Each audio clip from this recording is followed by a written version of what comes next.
Welcome back to our Teach About AI series. I'm Mrs. Cannikins.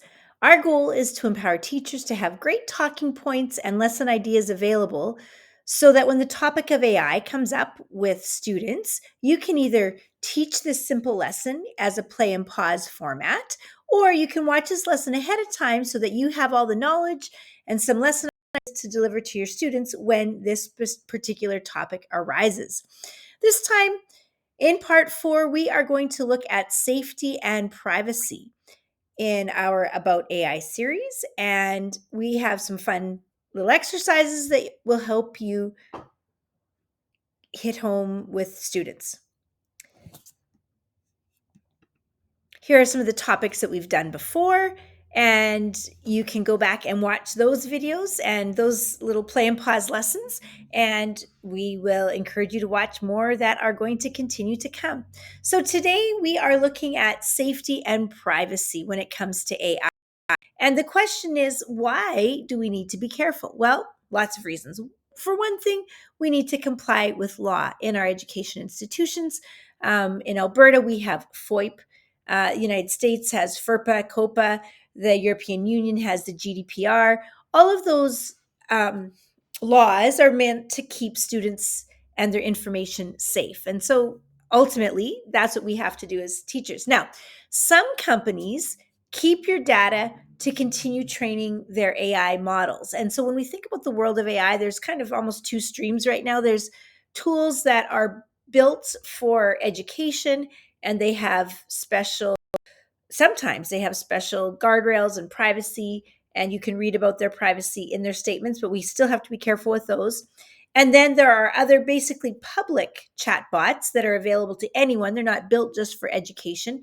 And we have to know that those are not private personal tools. Those are public data warehouses. Those companies want to make money off of us. And so those big companies, and OpenAI, who is the parent company of ChatGPT, is certainly one of those. They keep your data every time that you make a prompt, that you put data in. They are using that to train their AI models to make them better and better so that they can essentially make. So in our schools with students, that's why in particular, most school districts are asking teachers not to have their students use ChatGPT. It's a consumer product. It is not made for education. There is wide open data collection. And if you look right above here, you can see that it collects all sorts of things about us: our time zone, where we're from, dates and times, so our use patterns, the kind of computer. Is it old, new, fancy, old? Sometimes your internet speed, your computer connection, sometimes a geolocation. So all sorts of things. There's also a really neat little web address right here, and you can go through and it'll look at your browser and give you an example of all the different kinds of information that websites are generally collecting from you, especially if they don't have any extra privacy concerns. Now, some types of information that we should avoid submitting if we as teachers are using those public facing tools like ChatGPT. So we know that for our students, certainly under 13, they're not allowed at all to use ChatGPT. 13 to 18, they're supposed to have special parent permission, written permission.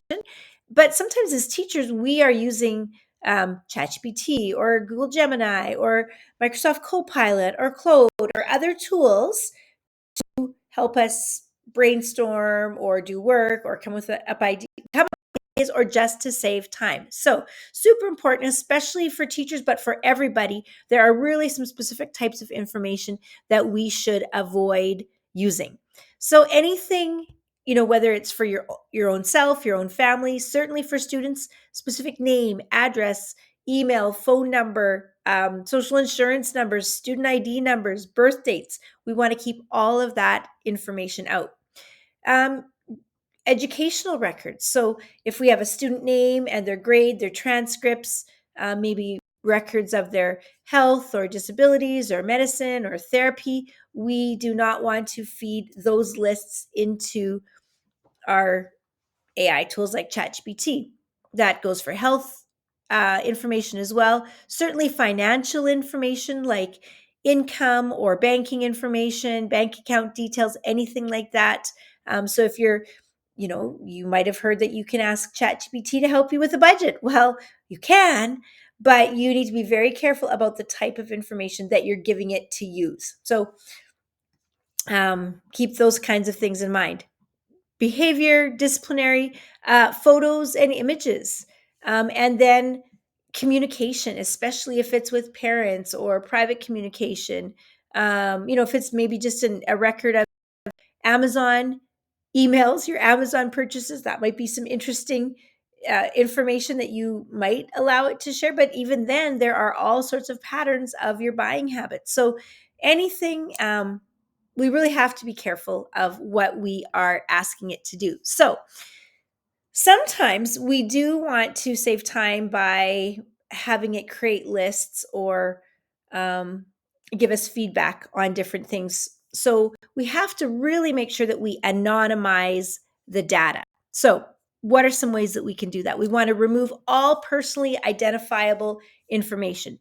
So, for addresses, birthdays, any other direct identifiers, we want to remove those as well.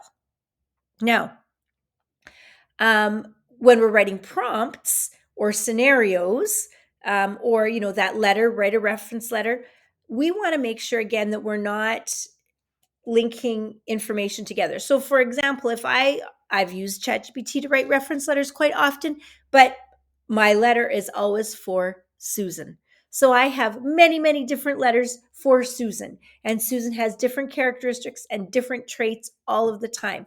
If it's a boy, I use David because then we get the pronouns right. So if you go through my ChatGPT, I've got lots of Susan and lots of David, and that has been one way that I have helped to make that more anonymous. Now, when you copy that information, you can put that into your Word document or your Google Doc later on. You can use Control F or Control H to find and replace and take out Susan and put the real name in when you are in a safe document like a Google Doc or a Word doc.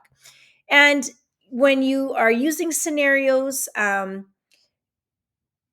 to what would be an example? Maybe lesson plans. That's not a good example. Again, those letters, behavior plans. Maybe you're writing some IEPs. You want to be as hypothetical as possible, and you don't want to give more information that is necessary. So we are going to practice some of that safety and privacy for how we can keep as anonymous as possible. So I'm going to show you two prompts. And one is that one that you can use if you're a teacher to think about. One is one that you can use if you're using this with students. And what you're going to do is you are going to identify information that should be left out altogether or somehow changed in this scenario. So here is the teacher prompt. You're creating a reading comprehension exercise for Sarah Johnson. Dyslexia, lives with her single mother, Jane. She works nights as a nurse at Mercy Hospital on Elm Street. Sarah receives free lunch at school. It's a very American thing, and struggles with attention deficit hyperactivity order or ADHD. So, how much of that prompt would we get rid of? Would we make more anonymous? And what do we not need at all to still get the same reading comprehension exercise for her? Let's remember that the input needs to match what we want it to give us on the other end. For students, here's an activity about a student who's asking ChatGPT to help write an essay. And maybe this was even an outline. Maybe it wasn't the whole essay. They're just asking for a draft outline. The student says, focus on how I deal with being bullied throughout middle school by Jessica Rodriguez and her group. It got so bad I switched schools in the 8th grade, started seeing a therapist to cope with depression and social anxiety it caused, and to top it all off, my parents got divorced. So, an activity, a teacher activity, you are going to choose one of those prompts, and then you are going to press pause right now. You're going to rewind so that pause is on the screen. And again, just a little reminder, our general guideline, our aim is to always share the minimum information necessary to get the thing that we want at the end. So press pause, rewind back to the scenario that that is appropriate for you right now, and then we'll come back and talk about others. All right, teachers. What did you think? There's lots of things I think that we could get rid of. First of all, I would substitute Susan in here. Susan is a 9-year-old. It's probably important that we know that she has dyslexia for reading comprehension. The information about her mother, her financial activity, that is not relevant to a reading comprehension exercise. We might want to know that she has ADHD, that could be a struggle. That might be something that might be important here, but even that, you might have crossed that out as well. All right, so if you are a student, here's some possible responses. Now, the first thing that you'll notice is we want to get rid of the I, right? We don't want to tell our AI tool that this is me. It's going to be focused on a student or tell about a student who's bullied throughout middle school. That's enough. We don't need to know the who or the why or the group or even the grade. It might be significant to talk about a therapist as a coping method, because that's trying to get some help. But we don't necessarily need to know about the depression and anxiety that might be taken for granted, and certainly the part about the parents' divorce is pretty private. And so while that may add a bit to overcoming a challenge, that might be more than we want to give our AI prompt.